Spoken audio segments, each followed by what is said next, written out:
Saudara, setelah 4 bulan lebih duduk di kursi pesakitan Pengadilan Tipikor Jakarta, nasib mantan Menteri Pertanian Syahrul Yassin Limpo akhirnya diputuskan pada Kamis 11 Juni kemarin. Hakim Pengadilan Tipikor memutuskan Syahrul Yassin Limpo terbukti secara sah melakukan pemerasan di lingkungan Kementerian Pertanian. 10 tahun penjara dan denda belasan miliar rupiah adalah harga yang harus dibayar sang mantan Menteri Pertanian. Apakah hukuman ini sepadan dengan penyalahgunaan kekuasaan yang dilakukan Syahrul untuk foya-foya?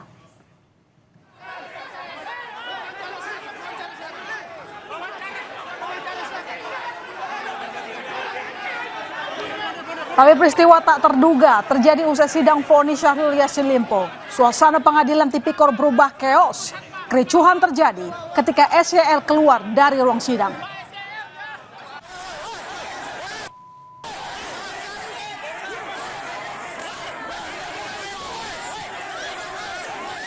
Anggota ormas yang diduga pendukung Syahrul Yassin Limpo menyerang jurnalis sejumlah media, termasuk jurnalis Kompas TV.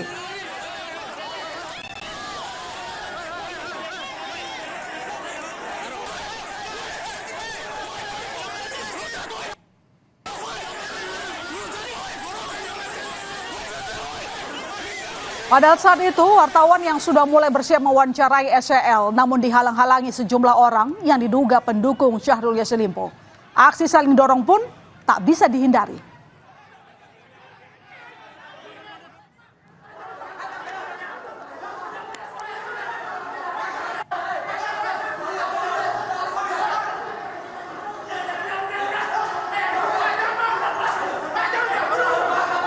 Tidak hanya saling dorong, pendukung SYL juga menyerang jurnalis Kompas TV.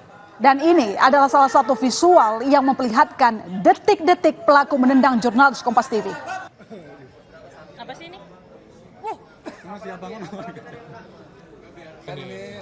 Orang yang diduga sebagai pendukung Syahrul Yassin Limpo terekam kamera menyerang jurnalis Kompas TV. Aksi kekerasan itu terhenti setelah pelaku dilerai sejumlah orang yang berada di lokasi.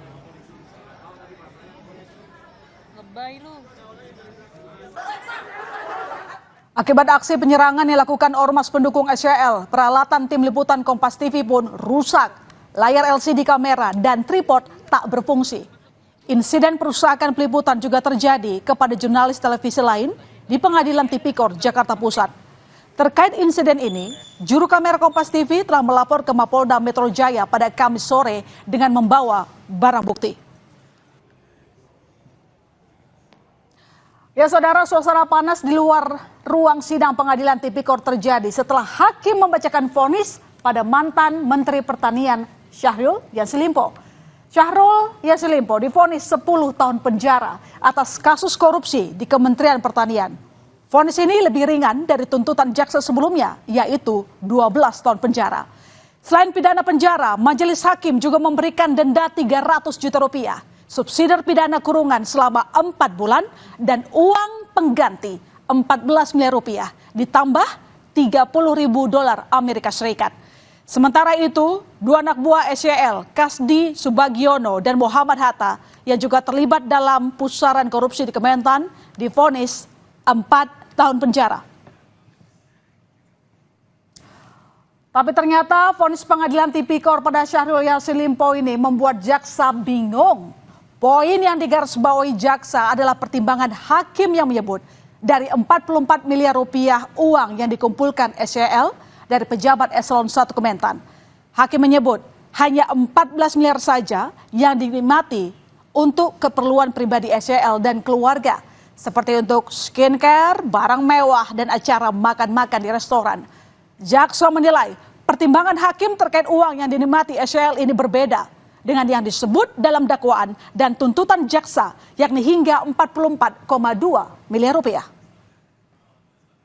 Pengumpulan uang patungan atau sharing dari para pejabat eselon 1 di lingkungan Kementerian RI sebesar total 44 miliar tersebut di atas dan 30.000 dolar Amerika tersebut namun dipergunakan untuk kepentingan terawat beserta keluarga. Kegiatan lain yang tidak ada anggarannya atau non-budgeter di Kementerian Pertanian hanya sejumlah 14 miliar 147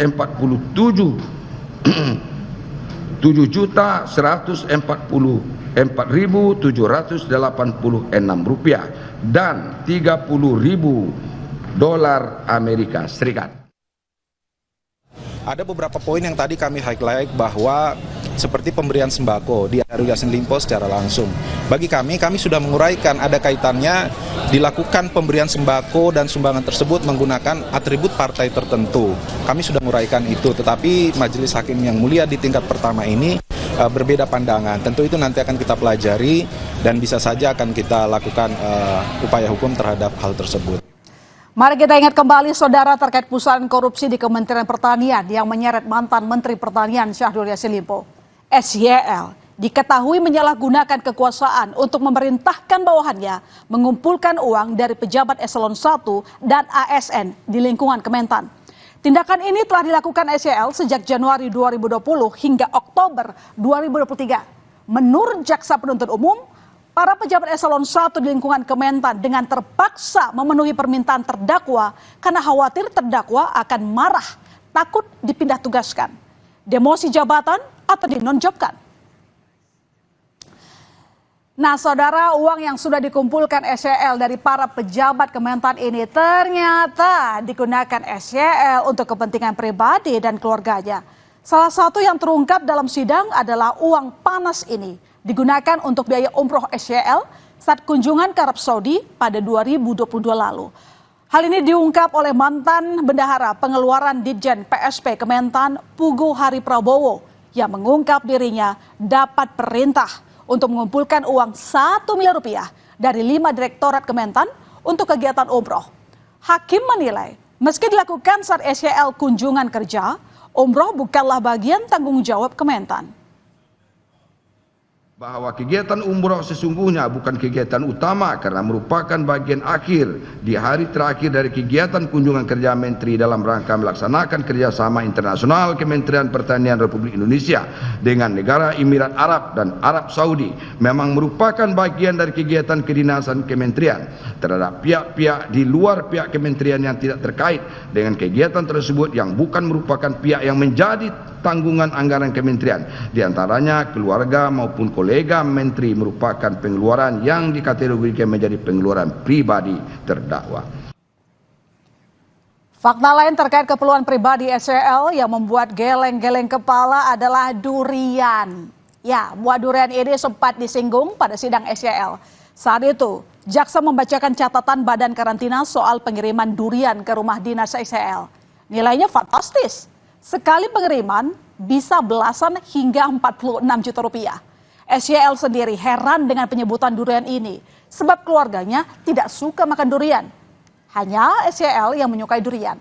Namun pernyataan berbeda justru keluar dari istri SYL Ayun Sri Harahap yang menyebut dirinya menyukai durian.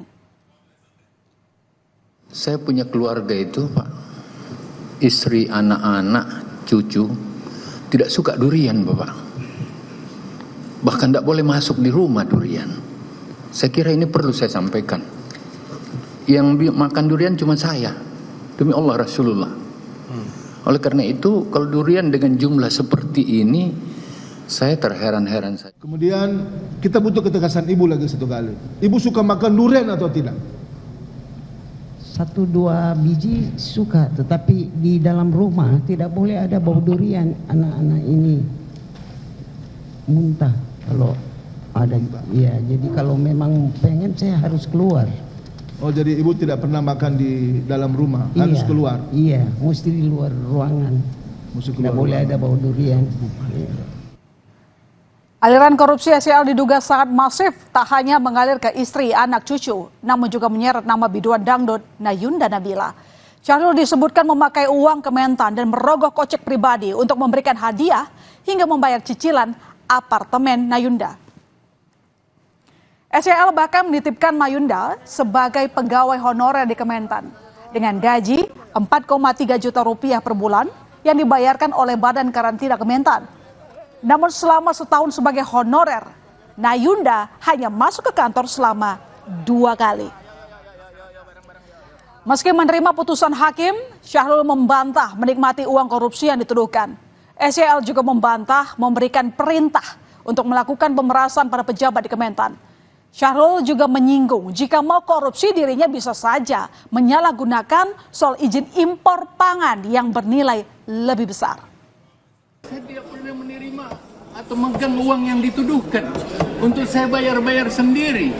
Uang ini orang lain yang bayar kan berproses sesuai SOP yang ada. Saya ingatkan, ini bukan proyek, ini bukan rekomendasi dan izin impor yang ratusan triliun. Kalau saya mau korupsi. Sementara itu, pasca sidang vonis Syahrul Yassin Limpo, Komisi Pemberantasan Korupsi memutuskan untuk pikir-pikir menentukan langkah selanjutnya. Apakah KPK akan mengajukan banding atau menerima keputusan persidangan?